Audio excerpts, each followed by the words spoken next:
그 남성 사중창을 통해서 신실하신 하나님을 찬양해 주셔서 감사합니다. 당신은 어디를 향하고 있습니까? 오늘 제목입니다. 이미 답을 다 하셨을 텐데 오늘 말씀은 특별히 그 바울의 옥중 서신 중에 마지막 책인 빌립보서를 가지고 같이 나누게 되었습니다. 대부분 다 아시지만 빌립보서는 바울의 감옥에서 쓴 옥중 서신 중에서도 마지막 책이라고 이렇게 알려져 있는데, 특별히 우리가 잘 아는 것처럼 자주장사 로디아의 집에서 시작된 빌립보 교회, 특별히 이제 바울이 2차 그 선교 여행 도중에 마게도냐에서 이리와 나를 도우라, 이 메시지를 듣고 특별히 인도함을 받고 유럽의 첫 성 빌립보에 도착하게 됩니다. 하나님께서 인도하신 그 땅에 갔는데 그곳에서 또 박해가 여전히 있었고 그곳에서 감옥에 또 갇히게 되고, 이런 아이러니를 우리가 성경을 통해서 알고 있습니다. 그렇지만 지금 이 편지를 쓰고 있는 로마 감옥에서 감옥의 수발을 가장 많이 했던 그 교회가 또 빌립보 교회라고 또 바울이 밝히고 있습니다. 참 이런 특별한 관심을 가지고 있는 그 빌립보 교회, 특별히 4장에 보니까 그렇게 써 있습니다. 15절 16절을 빌립보 사람들아 너희도 알거니와 복음의 시초에 내가 마게도냐를 떠날 때 주고받은 일에 참여한 교회가 너희 외에 아무도 없느니라. 또 데살로니가에 있을 때에도 너희가 한 번뿐 아니라 두 번이나 나았을 것을 보내었노라 라고 이 편지에서 바울이 빌립보 교회에 감사와 특별한 애정을 이렇게 표현하고 있는 이 책입니다. 이 책을 통해서 특별히 우리가 기쁨과 이 성도의 교제 또는 성도의 연합이라는 두 키워드를 저희가 한번 생각해 보면서 오늘의 질문을 풀어가려고 합니다. 기쁨과 성도의 연합, 이 빌립보서의 키워드라고 많은 주석가들이 얘기를 했는데, 얼마나 기쁨이 많이 강조되었는지 빌립보서를 몇 장 되지 않는 책이지만 쭉 읽다 보면 기쁨이 굉장히 많이 나옵니다. 1장 1절부터 시작돼서 1절부터 4절에 보면 간구할 때마다 너희 무리를 위하여 기쁨으로 항상 간구하면, 바울이 빌립보 교회를 위해서 기도할 때도 기쁨으로 간구했다고 합니다. 또 1장 18절에도 내가 기뻐하고 또 기뻐한다. 또 마지막으로 하는 3장 끝으로 나의 형제들아 주 안에서 기뻐하라. 정말 끊임없이 이 편지의 구구절절 기뻐하라고 그렇게 외치고 있는 바울의 편지 내용을 보면서 이 기쁨이 이 키워드 맞구나, 이런 생각이 듭니다. 하이라이트는 그 4장 4절에 또 있죠. 주 안에서 항상 기뻐하라. 내가 말하노니 또 항상 기뻐하라. 계속 기뻐하라, 기뻐하라. 왜 이렇게 바울이 기뻐하라고 이렇게 강조했는지, 이 편지에 그랬는지 우리가 함께 또 생각을 해보겠습니다. 아이러니하게도 바울이 이제 감옥에서 쓰는 이 편지이고 또 기뻐하라는 것은 또 둘이 약간 어울리지 않는 그런 단어인데, 감옥에 있는 바울이 기뻐하라고 이렇게 강조했던 이 편지의 내용들을 우리가 보면서 기쁨의 가치가 얼마나 중요했는지를 우리가 생각해 보게 됩니다. 또 두 번째는 사역의 그 핵심 원리 중에 하나가 성도 간의 연합인데, 또 하나님의 존재 방식이기도 하고요. 성부, 성자, 성령으로 존재했던, 연합사역했던 성령의 존재 방식이었던 그 성도 간의 연합을 그렇게 또 많이 편지에서 강조를 하고 있습니다.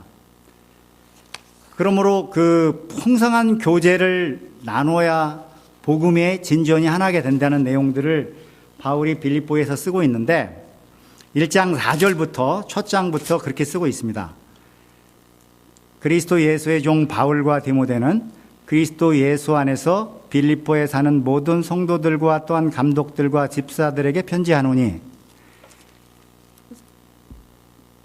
또 4절, 1정 4절에 간구할 때마다 너희 무리를 위하여 기쁨으로 항상 간구함은, 그래서 무리를 위해서 기쁨으로 항상 강도한다고 바울은 어떤 한 사람이나 개인에게 이 편지를 쓰지 않고 빌립보 교회 성도 전체 무리에게 쓰고 있습니다. 이 배경에는 성도 간의 연합이 얼마나 중요한지를 암시하고 있는데요. 편지를 쓰는 본인도 디모데와 함께 동역하고 있다는 증거로 1장 1절에 바울과 디모데는 그리스도 예수 안에서 편지합니다, 이렇게 쓰고 있고요.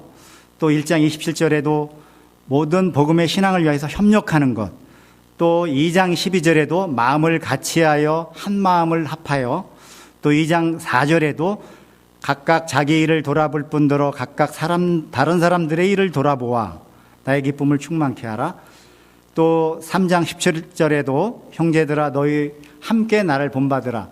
그래서 성경의 곳곳에 이 편지를 쓰면서 함께 협력하여 마음을 함께하여 이 함께 연합을 많이 쓰고 있습니다. 그래서 우리가 이 편지 전체를 받아보면서 바울의 편지 안에는 이 기쁨이라는 하나의 키워드와 또 하나는 성도 간의 그 연합이라는 키워드를 가지고 이 편지를 읽으면 좋겠다, 이런 마음으로 오늘 이 빌립보서의 말씀을 같이 나누게 되었습니다. 굉장히 조용한데요. 바울이 빌립보 감옥에서, 로마 감옥에서 빌립보인들에게 편지를 썼을 때 빌립보 교인들이 이렇게 편지를 읽으면 아마 이런 분위기였을 겁니다. 이렇게 조용하니 어떤 내용이 있었을까? 굉장히 긴장하면서 기대하면서 편지를 아마 듣고 있었을 겁니다.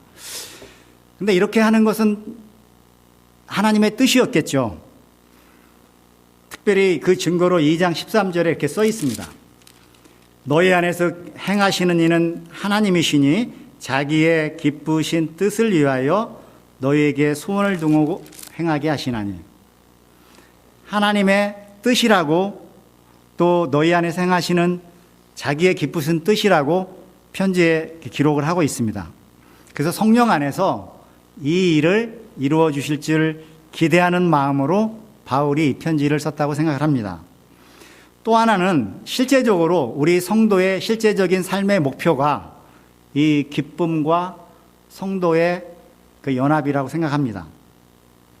우리가 표대를 향하는 삶이라는 그런 설교 제목도 많이 듣고 또 그렇게 우리가 살아왔기 때문에 크리스찬이면 누구나, 신자들은 표대를 향해서 살아가고 있는데 왜 그렇게 표대를 아니면 목표를 향해서만 살아갈 때 우리가 어떤 태도나 자세나 필수품을 가지고 살아가야 되는지는 또 우리가 간과하기 쉬운데, 바울은 특별히 여기에서 기쁨과 성도 간의 연합이 굉장히 중요한 필수적인 요소이다 라고 강조를 하고 있는 것 같습니다.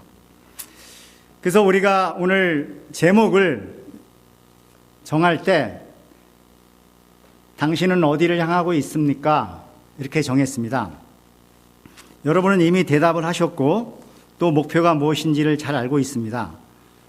빌립보서 1장 12절에 그 답을 유추할 수 있는 내용이 나옵니다. 형제들아 내가 당한 일이 도리어 복음 전파의 진전이 된 줄을 너희가 알기를 원하노라. 복음의 진보에 대해서 바울의 삶의 목표를 고스란히 담아내고 있다고 생각합니다. 또 1장 20절에도 비슷한 말씀이 나옵니다. 나의 간절한 기대와 소망을 따라 아무 일에든지 부끄러워하지 아니하고 지금도 전과 같이 온전히 담대하여 살든지 죽든지 내 몸에서 그리스도가 존귀케 되게 하려 함이니라. 바울의 삶의 목표는 저희가 아는 것처럼 아주 분명했죠. 복음의 진보, 또 예수 그리스도의 복음을 전파하는 일이 삶의 목표였기 때문에 너무나 당연하게 생각하지만 저와 여러분이 오늘 예배를 드리면서 정말 우리의 삶의 목표도 표대도 바울과 똑같을 수 있을까 이렇게 생각하는 교회가 되시길 바랍니다. 저도 말씀을 준비하면서 선교사라고 나가 있지만 바울과 같은 그리스도가 내 삶에 가장 중요한지 가끔씩 이렇게 물어보게 됩니다. 구원자이신 예수 그리스도를 내 삶에 정말 담아내는 삶을 내가 살아가고 있는지, 그리스도의 향기를 뿜어내는 삶을 살고 있는지, 또 그리스도의 편지가 되는 삶을 살고 있는지를 이렇게 많이 반추하고 있습니다. 그러나 여러분 모두는 어느 장소에서 삶을 살았던지 이 교회 공동체 안에서 바울과 같은 그런 삶을 살아오신 줄 제가 굳게 믿습니다. 아멘 하십니까? 아니면 말씀을 듣는 우리 모두가 바울과 같은 그런 삶의 목적을 가지고 살아가실 수 있기를 간절히 축원합니다. 네. 다시 질문하겠습니다. 당신은 어디를 향하고 있나요?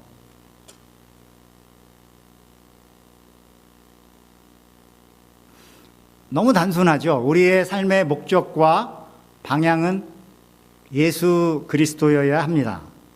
우리 삶의 최고의 모델이기 때문에 그렇습니다. 제가 오늘 특별히 그 장엄한 예수 그리스도에 대해서 빌립보서 2장 5절부터 함께 예수 그리스도의 찬가를 같이 읽고 싶은데요. 여러분 성경이 있으시면 빌립보서 2장 5절을 펴시기 바랍니다. 성경이 대부분 없으신가요? 제가 대표로 읽겠습니다. 빌립보서 2장, 여러분이 눈을 감고 들으면 더 감동적이실 것 같아요. 너희 안에 이 마음을 품으라. 곧 그리스도 예수의 마음이 그는 근본 하나님의 본체이시나 하나님과 동등됨을 취할 것으로 여기지 아니하시고 오히려 자기를 비워 종의 형체를 가지사 사람들과 같이 되셨고 사람들의 모양으로 나타내사 자기를 낮추시고 죽기까지 복장하셨으니 곧 십자가에 죽으심이라. 이러므로 하나님이 그를 지극히 높여 모든 이름에 뛰어난 이름을 주사 하늘에 있는 자들과 땅에 있는 자들과 땅 아래에 있는 자들로 모두 무릎을 예수 이름에 꿇게 하시고 모든 입으로 예수 그리스도를 주라 시인하여 하나님께 영광을 돌리게 하셨느니라. 눈을 뜨셔도 됐습니다. 이 장엄한 예수 그리스도의 찬가를 여러분은 가끔 읽는지 모르겠습니다. 가끔 심심할 때, 아니죠, 힘들어할 때 이 예수 그리스도의 찬가를 고백하면 다시 한번 내가 어디로 향하고 있는지, 나의 목표가 무엇인지를 저는 가끔 생각하게 됩니다. 제가 빌립보서를 여러 번 읽다 보니까 이게 교회에 보낸 편지다라는 생각을 문득 하게 되었습니다. 이 편지들이 대부분 서신서기 때문에 교회에 대부분 보냈는데, 빌립보서가 교회에 보냈다는 것을 새삼 알게 되었습니다. 빌립보 교회에 보낸 편지이고요, 또 생명샘 교회에 보낸 편지입니다. 이 편지를 보면서 이 편지가 교회 공동체에 보냈구나, 어떤 한 개인한테 보낸 게 아니고 교회 공동체에 보냈구나, 이 생각을 하면서 잠시 교회 공동체에 대해서 생각을 해보게 되었습니다.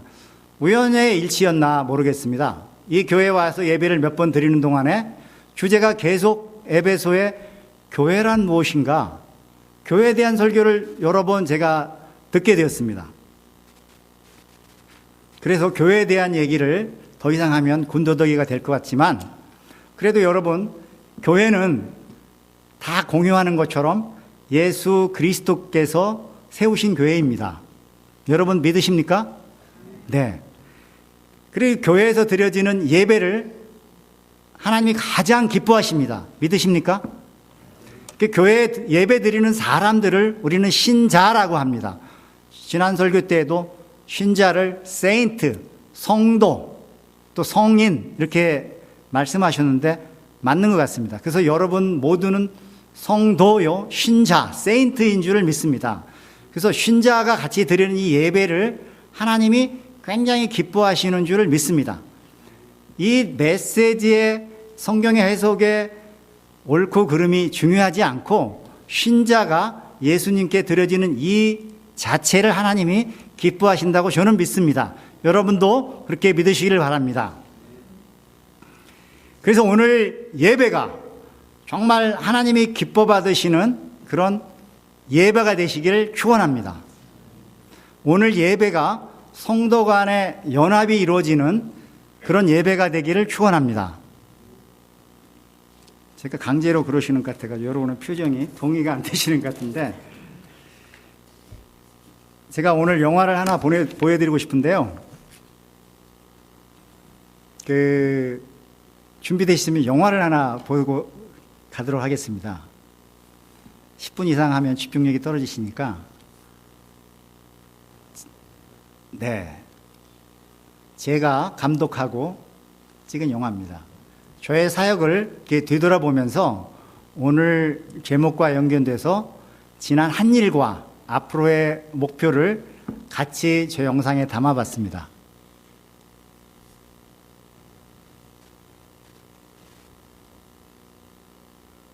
필름이 돌아가고 있나요? 네.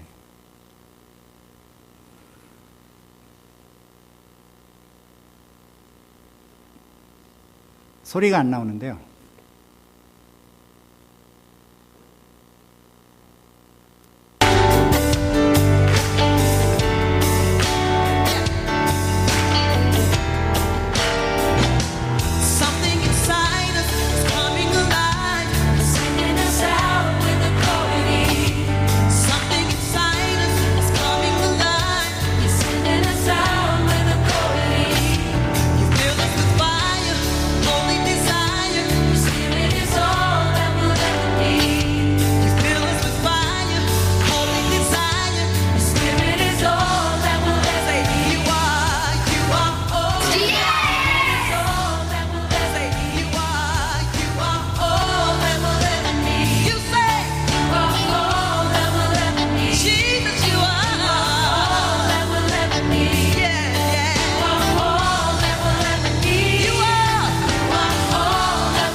미시오데이 하나님의 선교에 부름받은 저희 가족 안용백, 안숙희, 안희연, 안희라입니다.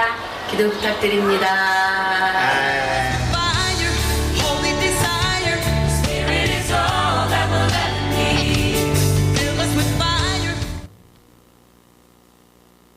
네, 감사합니다.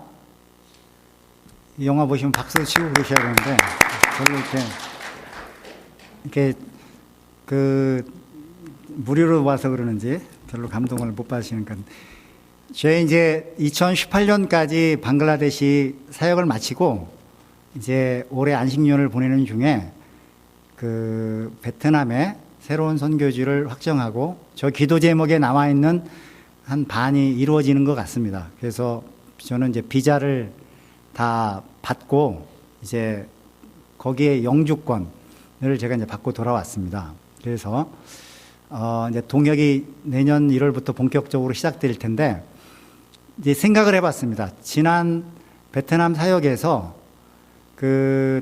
사진에서 보였지만 저희가 4층의 학교 건물을 다 완성하고 이제 6년여 만에 가지뿔 지역에 아주 유명한, 여기 달라스 지역에 가장 유명한 사립학교가 뭐가 있는지 모르겠지만 굉장히 유명한 학교가 되어 있습니다. 그 지역에서 가장 높은 빌딩이요, 가장 부러워하는 학교로 되어 있고, 제가 거기 가면 그 지역의 유지입니다. 대접을 받고 아주 훌륭한 사람으로 평가하고 있습니다. 속은 모르니까. 근데 그러면서 저도 이제 여기 바울처럼 한 일이 무엇인가를 이제 생각해 보게 되었습니다. 그래서 한 6년간 방글라데시에 그 학교를 세워놓고 그 땅을 저희가 다 법인에 샀었기 때문에 지금 시가로 계산하니까 약 한 5억 정도 밸류가 됩니다. 그래서 그 멋진 건물과 선생들과 또 학생들과 이거를 다 제가 거기에서 누릴 수가 있는데, 하나님이 너는 여기까지다, 이제 손을 떼도 되겠다, 이제 이런 메시지를 비자를 통해서 이제 방글라에서 이제 쫓겨 나오게 됐습니다. 그러면서 계속해서 제가 수를 쓰면 거기에 더 돈을 더 쓰면 체류할 수 있었음에도 불구하고 이제 내려놓고 그곳을 그 현지에 유임하고 왔는데, 이러면서 계속 몇 달 동안은 이제 여러 아쉬움들이 많았습니다. 야, 그때가 괜찮았는데. 그래서 한국에 있는 동안도 그랬고, 이렇게 쉬는 동안에 잘 쉬어지지 않았습니다. 근데 이런 제 마음을 보면서 오늘 이 편지에 그 바울의 고백도 본인이 이제 그렇게 고백합니다. 나도 과거에 자기 학력이나 명예나 권력으로 보면 바리새파 또 정통 유대인의 그런 권력들을 가지고 있던 그런 사람이었다. 나도 옛날에 한가닥 했다는 얘기들을 하면서 옛날을 하지만 지금 내가 하는 거는 그 예수 그리스도의 그 부름의 상을 위해서 시작하는 일만 한다. 이런 얘기를 이제 빌립보 교인들한테 하고 있습니다. 그래서 늘 사람은 과거에 화려했던 자기 권력과 명예에 대해서 생각해 보는 것 같습니다. 저를 보면서 그 스크린처럼 한 주마등이라고 하나요? 말을 타고 달려가는 것처럼 그 한 50년의 역사가 쫙 지나가는데 가장 화려했던 시간들도 막 기억이 났습니다. 선교사의 그런 성취뿐만 아니라 다른 것들도 생각이 났습니다. 그리고 그런 일에 대한 미련도 있었습니다. 그런데 이 말씀이 저한테 교훈을 준 거는 내가 한 일을 잊어버려라. 아주 단순했습니다. 이 한 문장으로 저는 이제 한 일, 뒤에 있는 것을 잊어버려야 되는구나. 이렇게 받아들이고 지금 저 비디오에서 앞으로 할 표대에 대해서 이제 베트남을 이제 생각하면서 거기는 이제 아무것도 없습니다. 5억의 재산도 없습니다. 또 그렇게 훈련된 제자들도 하나도 없습니다. 새로 이제 맨 땅에 가서 시작해야 되는데 일단은 베트남 말도 하나도 안 됩니다. 그래서 이 낯설은 이 땅에서 새로 시작하려니까 때론 좀 이 나이에 그게 가능할까 이런 생각도 들었지만 이 표대를 향하는 이런 삶, 그 다음에 내 방향이 어딘지를 다시 기억하면서 다시 힘을 얻었습니다. 그래서 이 말씀을 같이 나누면서 저는 제가 잊어버려야 될 것이 1차적으로 사역에서는 방글라데시의 그 사역의 성공이었다. 이렇게 생각하고 그걸 지금 다 지웠습니다. 그래서 하반기에 들어서는 베트남에 가서는 그 생각을 거의 못하고 살았습니다. 그리고 지금은 이제 입만 열면 방글라가 나왔었는데 지금 이제 입만 열면 이제 베트남이 나오더라고요. 그래서 이제 베트남이 하나님이 저한테 주신 하나님의 뜻이라는 생각을 가지고 이제 표대를 그렇게 정했습니다. 그래서 오늘 말씀을 나누면서 똑같이 우리 성도들에게 똑같은 질문을 제가 드립니다. 당신은 어디를 향하고 있나요? 지금까지 인생을 몇 년을 살았던 해온 일들이 많으실 겁니다. 그리고 특별히 교회 안에서 또 그동안 선교사로 아니면 선교를 후원하는 일로 어떤 일로든지 성과를 냈던 일들이 저희한테 많이 있는 것 같습니다. 그랬을 때 내가 그 일을 계속 생각하는 습관이 있는데 바울은 오늘 특별히 3장 말씀에서 빌립보 교인들에게 3장 1절은 끝으로 하면서 시작합니다. 마지막으로 다시 너한테 말하는데 하면서 3장의 내용이 전개되면서 뒤의 것은 잊어버려라. 뒤의 건 이제 잊어버려라.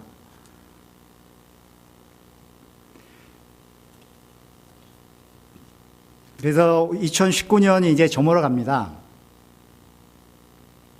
그래서 곧 아까 광고도 나왔지만 이제 추수감사절이 다가옵니다. 그래서 한 해를 감사할 것들을 이제 기억해내면서 그 감사한 것들도 감사하면서 또 잊어버려야 될 것입니다. 그리고 2020년을 또 맞이해야 될 것입니다. 그래서 새로운 표대를 매년 생각해내는 게 우리의 성도의 삶이 아닌가, 우리 크리스찬의 삶이 아닌가 이렇게 생각을 해봅니다. 그런데 여기 한 가지 문제가 있습니다. 너무 다 잊어버리면 또 곤란해지는 문제가 있습니다. 그래서 저희한테 균형 감각이 필요합니다. 잊어버리지 않아야 될 것도 우리가 잊어버리면 좀 문제가 생긴다는 것을 말씀을 준비하면서 또 깨달았습니다. 균형은 우리한테 굉장히 중요한 것 같습니다. 제가 시계를 가지고 왔는데 누르질 않는데 타임을.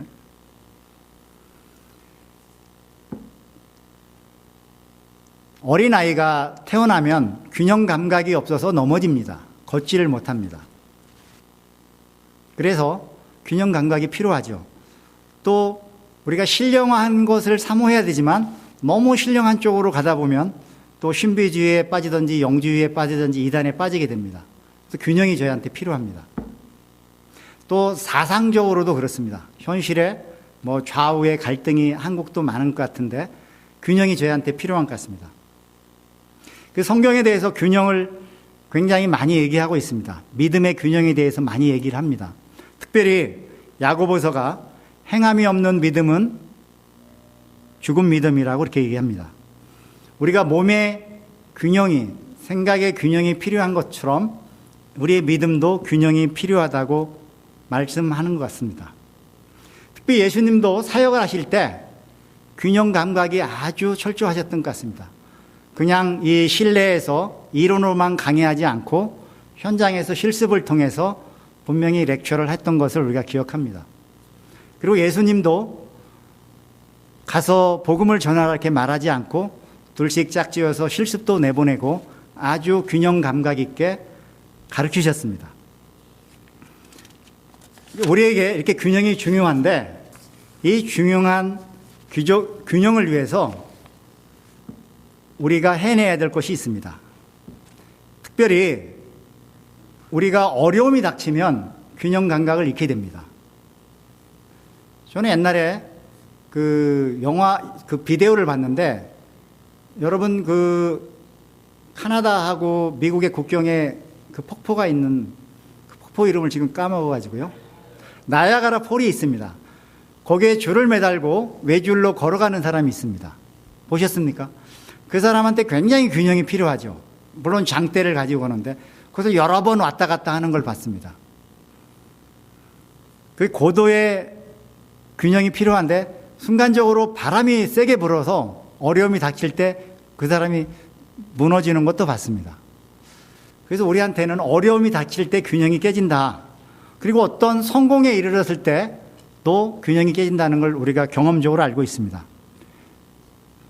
그렇기 때문에 어려움과 성공 둘 다 우리한테 필요하고 또 다 경험하게 되지만 이 둘 사이의 균형이 우리한테 늘 필요하다. 이런 생각을 해보면서 우리가 잊지 않아야 될 것이 분명히 있다는 것을 우리가 기억하게 됩니다. 그래서 처음 제가 여러분에게 우리가 살면서 이 기쁨과 이 교회 성도의 연합을 잊어버리면 안 된다고 같이 얘기했습니다. 빌립보서에서 바울이 그렇게 많이 썼기 때문에 이 두 가지를 잊어버리면 안 됩니다. 기쁨은 오늘은 괴로우니까 잊어버리고 이게 아니라는 것이죠. 성도의 연합도 내가 기분이 안 좋으니까 연합을 포기하거나 생각이 너무 다르니까 연합을 포기하거나 이건 아니라는 것입니다. 그래서 우리에게 잊어서는 안 된 것들, 제가 올해 안식년 때 터키에서 저희 총회가 있었습니다. 그래서 사진을 제가 한 장 보여드리고 싶은데요. 요한계시록에 그 7 교회들이 있습니다. 그래서 라오디게아 교회 근처에 가니까 아직도 그 발굴하는 현장을 저희가 허가를 받아서 들어가게 됐는데 저희가 처음에 찍어온 사진인 것 같습니다. 아직 오픈되지 않았는데 인터넷에도 없을 것 같습니다. 저 사진 한 몇 장을 더 볼까요? 저희가 이제 저게 이제 라오디게아의 시내입니다. 시내 터가 저렇게 남아 있고요. 다른 사진을 보시면 그 가정교회 안에 이렇게 침례받고 넘어가는 거죠. 한쪽으로 들어가서 한쪽으로 넘어가면 침례탕인데, 네. 저런 가정교회 현장을 다시 복원하는 현장을 가본 적이 있습니다. 교회는 지금 이제 가보면 아무것도 없습니다. 아까 사진에서 봤던 것처럼 그 웅장했던 요한계시록에 나오는 그런 교회들도 건물은 하나도 없습니다. 저런 흔적만 남아있는 거죠. 그래서 이제 우리가 아까도 넘어갔지만 이 교회에게 쓰는 이 편지 가운데 교회가 무엇인가? 교회는 건물은 아니구나. 가보니까 건물은 남아있지 않았습니다. 그래서 교회는 바로 우리 믿는 신자이구나, 우리 성도들의 공동체가 교회이구나, 이런 거를 저기에서 다시 한번 확인하고 왔었습니다.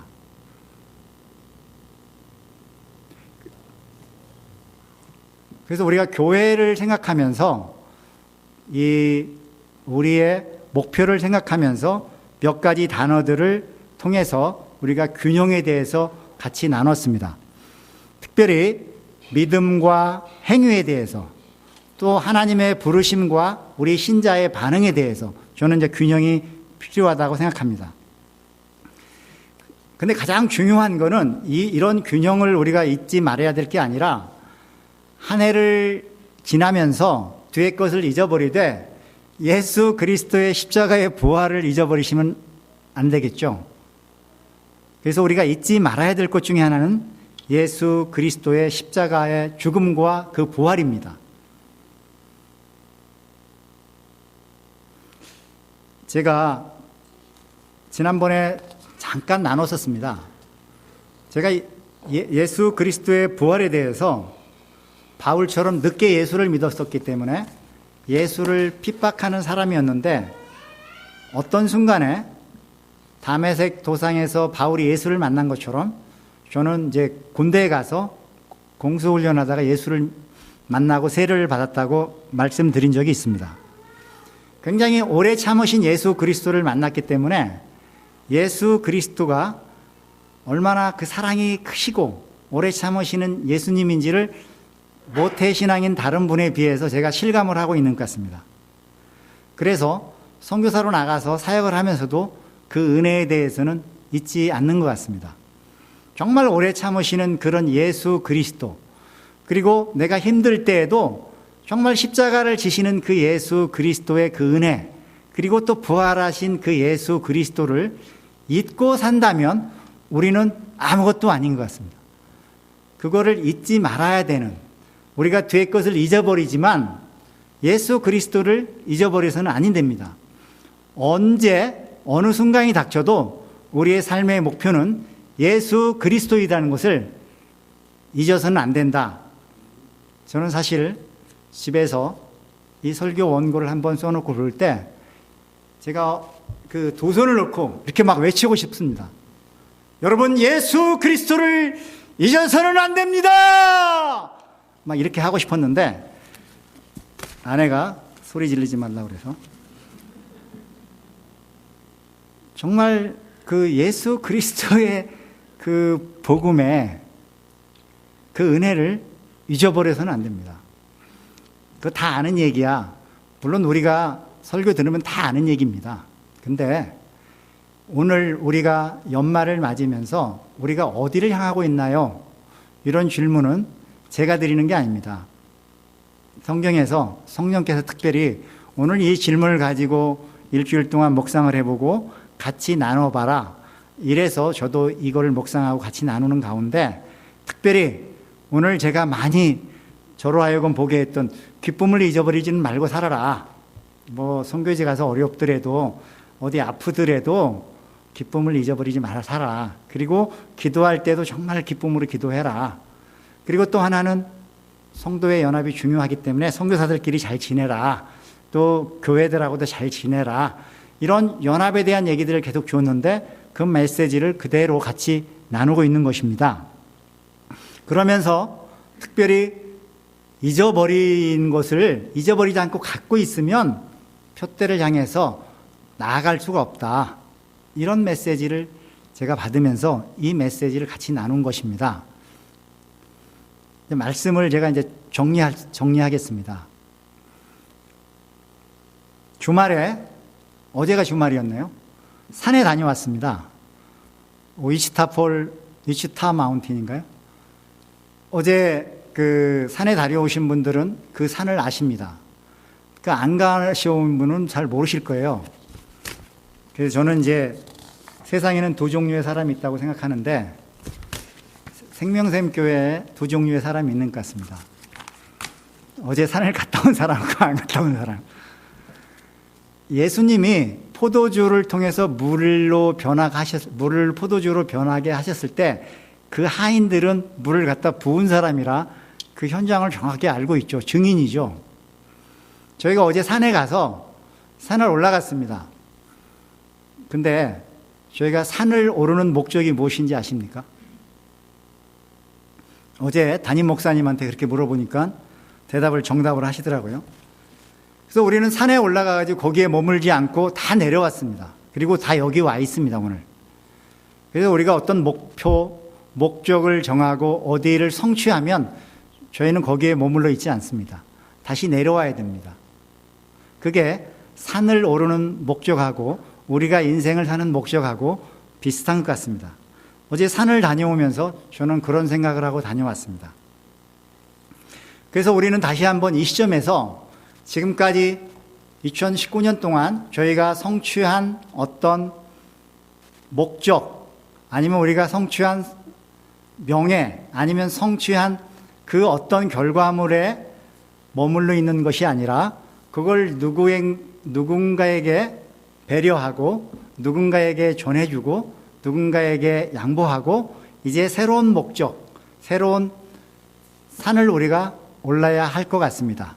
그런 의미에서 뒤의 것을 잊어버리고 우리가 표대를 향하여 달려가는 그 바울의 심정을 오늘 우리가 공감할 수 있다고 생각합니다.